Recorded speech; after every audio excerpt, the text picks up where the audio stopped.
So sir, couple థెరపీలో ఏం చేస్తారు and how it helps couples?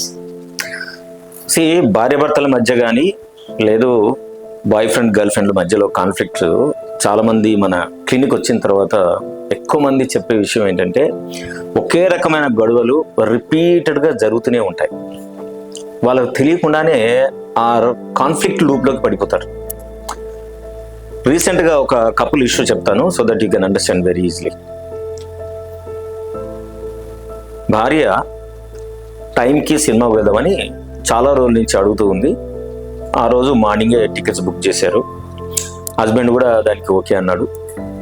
దాంతో ఆఫీసు ఒక గంట కంటే ముందే పర్మిషన్ తీసుకొని పాపం చాలా వేగంగా ఇంటికి రావడానికి ప్రయత్నం చేస్తున్నాడు. అనుకున్న టైం కంటే ఆయన ముందే చేరదామని బయలుదేరింది, కానీ అనుకోకుండా లేట్ అయిపోయింది. ట్రాఫిక్ జామ్ అయింది, రోడ్డు వేరియేషన్ వచ్చేసింది. ఇంటికి వచ్చేసరికి అనుకున్న టైంకు సినిమాకు మనం 6 వరకు థియేటర్లు ఉండాలంటే ఆయనే 6 ఇంటికి చేరుకున్నాడు. ఇది మేజర్ ఇష్యూ ఇన్సిడెంట్. ఇది వెంటనే ఏం జరుగుతుంది? నిజంగానే భార్య కాస్త టోటల్గా డిసప్పాయింట్ అయిపోయింది. భర్తకి వచ్చేంత కాలం నుంచి ఎలాగైనా సరే నేను తొందరగా ఇంటికి చేరాలనే ఆలోచనతోటి బయలుదేరి వస్తూనే ఉన్నాడు. ఇంటికి వచ్చేసరికి ఆయన ఊహిస్తున్నట్టే ఆయన భార్య చిర్రుబుర్రులాడింది, కోపం తెచ్చుకుంది, చాలా నెగిటివ్ కామెంట్స్ పాస్ చేసింది. నాకు తెలుసు నువ్వు ఎట్లా లేట్ వస్తావో నాకు తెలుసు. ఇది ఒక్కసారి, ఇది ఫస్ట్ టైం ఏమన్నా? ఇప్పటికీ నువ్వు ఎన్నిసార్లు చెప్పినావు? ఎప్పుడైనా నువ్వు టైంకి వచ్చినావా? నేను పోయేటప్పుడు చెప్పా, నిజంగా నీకు సాధ్యమైతేనే చెప్పు, నువ్వు కూడా అనవసరంగా నువ్వు ప్రామిస్ చేసి టికెట్ బుక్ చేసి మళ్ళీ నువ్వు పోకుండా నువ్వు చేయకూడదు అని నేను చెప్పాను. ఏం జరిగింది? అరే నువ్వు ఎందుకు అర్థం చేసుకోవు? కావాలంటే మా ఆఫీస్ అడుగు, నేను ముందే 4 o'clock నేను పర్మిషన్ తీసుకున్నా. నిజానికి ఏంది, మన ఆఫీస్ నుంచి ఇంటికి రావడానికి పట్టే టైము 40 నిమిషాలే పడుతుంది. సినిమా పోవడానికి 6 గంటలు, అక్కడి నుంచి కూడా 40 నిమిషాలు, ఇంకా 1:15 టైం నువ్వు వేరియేషన్ పెట్టుకుని వచ్చాను. నేనేం చేస్తా? అన్ఎక్స్పెక్టెడ్ గా రోడ్ మీద ట్రాఫిక్ జామ్ అయ్యి ఏదో యాక్సిడెంట్ అయిపోయింది, రోడ్డు డివైడ్ అయిపోయింది, అంతా చేరుకొచ్చాక ఈ టైం అయింది. నేనేం చేయగలను చెప్పండి? నువ్వు ఇలాంటి ఎన్ని సాకులు చెప్పకు నాకు. నువ్వు ఎన్ని చేస్తావో, నువ్వు ఎట్లా ప్రవర్తిస్తావో నాకు తెలుసు. బుద్ధి లేక సిగ్గు లేక నేనే మళ్ళీ ఒకసారి అడిగి నిన్ను రప్పించుకొని నీతో తిట్లు పడి మళ్ళీ ఇవన్నీ చేసుకోవాల్సి వస్తే నా జీవితానికి సంతోషం లేదు. నా జీవితానికి ఎప్పుడు ఇట్లే జరుగుతుంది. డిసప్పాయింట్ చేయడం నాకు ఇది కొత్తనా? ఇది ఎప్పుడు జరుగుతూనే ఉంది కదా అని భార్య అన్నది. భర్త వాజ్ రియలీ సీరియస్లీ ట్రైడ్. నేనే ట్రై చేసిన పాపం, కానీ అనుకోకుండా రోడ్ల మీద జరిగిన రద్దీ వలన ఆయన అనుకున్న ప్రోగ్రాం కాస్త ఇక్కడ డిస్టర్బ్ అయిపోయింది. ఇది ఇన్సిడెంట్. ఇది కొన్ని లక్షల మంది భార్యాభర్తల మధ్య జరిగి ఉంటుంది. రోల్స్ రీప్లేస్ కావచ్చు, ఒకసారి భార్య కావచ్చు, ఒకసారి భర్త కావచ్చు, ఒకసారి లవర్ కావచ్చు, లేదు బాయ్ ఫ్రెండ్ గర్ల్ ఫ్రెండ్ మధ్యలో కావచ్చు, ఏదైనా జరగచ్చు. కానీ ఇది జరుగుతుంది. ఇది ఒక్కసారి జరగదు, ఇట్లాంటివి రిపీటెడ్గా జరుగుతూ ఉంటుంది. సో వాళ్ళకి తెలియకుండానే ఒక ఇన్ఫైనైట్ లూప్ కాన్ఫ్లిక్ట్లోకి ఎంటర్ అయిపోతారు. ఇట్లా జరిగినప్పుడు ఏం చేస్తామంటే ఇందులో ఇద్దరుగా విడిపోతారు. ఒకరు పర్సీవర్ అంటాం, ఒకరిని విత్డ్రావల్ అంటాం. ఈ ఇద్దరి మధ్య ఏం జరుగుతుంది? ఇప్పుడు భార్య పర్సీవర్, భర్త విత్డ్రావల్ అనుకుందాం ఫర్ ఇన్సిడెంట్. ఒక్కోసారి ఇంటర్చేంజ్ కూడా అవుతాయి. సో ఈ సంఘటన జరగగానే ఏం జరుగుతుంది? ఫస్ట్ ఇద్దరు ప్రయత్నం కూడా ఏం జరుగుతుంది? అటాచ్మెంట్ కోసం ప్రయత్నం చేసే ఒక ఎఫర్ట్ కనిపిస్తుంది మనకి. ఒకరు కనెక్ట్ కావాలి అని అదే ప్రామిస్ చేసిన కాబట్టి భర్త రయ్యమని ఇంటికి పొరుగొస్తుంటాడు. భార్య భర్త వస్తుంది కదా అని చెప్పి తను కూడా చాలా యాంగ్జైటీతో సంతోషంతో వెయిట్ చేస్తూ ఉంటుంది. ఈ ఇద్దరి దేనికోసం ప్రయత్నం చేస్తున్నారు? ఒకరికొకరికి కనెక్ట్ కావడానికి ఒక ప్రయత్నం జరుగుతుంది. ఇది ఫస్ట్ స్టేజ్లో జరిగేది. నెక్స్ట్ ఏమవుతుంది? ఇది సంఘటన జరిగి అనుకున్న టైంకి భర్త చేరకపోయేసరికి ప్రైమరీ ఎమోషన్స్ ట్రిగ్గర్ అవుతాయి. ఆ ప్రైమరీ ఎమోషన్లు ఏముంటాయి? హర్ట్ ఉంటుంది, అగ్రెషన్ ఉంటుంది, బాధ ఉంటుంది, పెయిన్ ఉంటుంది, నేను లూజర్ అనే భావన ఉంటుంది. విత్డ్రాల్కి ఏముంటుంది? భర్తకి ఏముంటుంది? భర్త కూడా ఏముంటుంది? బాధపడతాడు తను, అరే నేను టైంకి రాలేకపోయినా, ప్రామిస్ నిలుపలేకపోయాను అని విపరీతమైన ఒక గిల్ట్ జనరేట్ అవుతుంటుంది. నేను ఎన్నిసార్లు ప్రయత్నం చేసినా ఇట్లే జరుగుతుంది అని. సో ఇద్దరికి కూడా ఫస్ట్ స్టేజ్లో ఇద్దరు కనెక్షన్ కోసం ట్రై చేస్తారు. ఇద్దరికి కూడా ఈ ప్రైమరీ ఎమోషన్స్ ట్రిగ్గర్ అవుతాయి. ఇవి ఇంటర్నల్ జరిగాయి. సర్ఫేస్ పైన ఏముంటాయి? వాళ్ళకి సెకండరీ ఎమోషన్స్ ట్రిగ్గర్ అవుతాయి. సెకండరీ ఎమోషన్స్ ఏముంటాయి? వాళ్ళ విపరీతమైన వాళ్ళను అటాక్ చేయడము, బాధతో ఎదుటి వాళ్ళను మాటలు అనడము, ఇది సెకండరీ ఎమోషన్స్. ఇద్దరికి అదే రిజెక్ట్ అవుతాయి.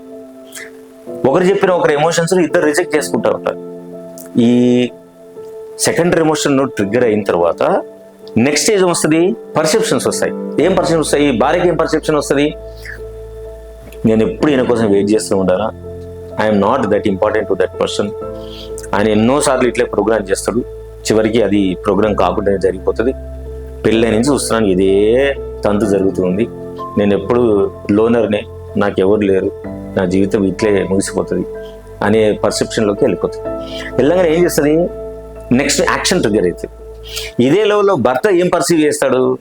అరే నేను ఎంత ప్రయత్నం చేసినా ఎప్పుడు గుర్తించదు, నన్ను ఎప్పుడు ఏదో మాట అనడానికి ట్రై చేస్తుంది, నా ఎఫర్ట్ను గుర్తించదు, నేను ఎప్పుడు ఆయన బతులాడుకోను, వేడుకోవడము ఇవి చేయడంతోటే నా బతుకు అంతా అయిపోతుంది, ఈమెకి ఎప్పుడు నా మీద కోపం చిరుగురుడాలు తప్ప నేను చేసిన ప్రయత్నాన్ని కానీ తను అంటే నాకు ఎంత ఇంపార్టెంట్, తనంటే నాకు ఎంత ఇష్టం అనే చేసే ప్రయత్నాలను ఆమె ఎప్పుడు గుర్తించదు అని భర్త పర్సెప్షన్ అవుతుంది.